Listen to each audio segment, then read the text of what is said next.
आता अँटिसिपेट या शब्दाचा अर्थ समजून घेऊया. सर्वप्रथम मराठी अर्थ अपेक्षा करणे किंवा आधीच अंदाज घेणे. अँटिसिपेट हा शब्द व्हर्ब आहे. मराठीत समजून घ्या. अँटिसिपेट म्हणजे एखादी गोष्ट घडण्यापूर्वीच तिची अपेक्षा करणे किंवा तिचा अंदाज लावणे. भविष्यात काय होऊ शकते याचा विचार करून आधीच तयारी करणे किंवा त्याचा अंदाज घेणे यासाठी हा शब्द वापरतात. इंग्लिश मीनिंग पाहूया. To expect or predict something in advance. आता सिनोनिम्स पाहूया. Expect, predict, foresee.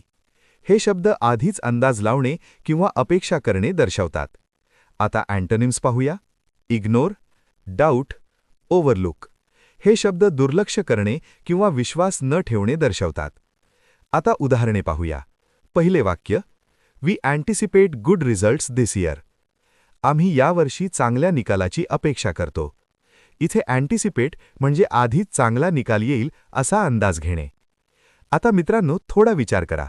व्हिडिओ थांबवा आणि खालील प्रश्नाचं उत्तर कॉमेंटमध्ये लिहा. Anticipate means A. Ignore, B. Expect, C. Forget, D. Break. तुम्हाला इंग्रजी मोफत आणि सोप्या पद्धतीने सुधारायचे आहे का? नियम अकॅडमीचा बेसिक इंग्लिश व्होकॅब्युलरी आणि ग्रामर कोर्स पूर्णपणे मोफत जॉईन करा. आत्ताच हा नंबर नियम अकॅडमी इंग्लिश नावाने सेव्ह करा. 9270275060. नंतर व्हॉट्सॲपवर हॅलो सर असा मेसेज पाठवा. दररोज व्हिडिओ प्लस MCQ सराव मिळवा. नंबर सेव्ह केल्यावरच लिंक उघडतील.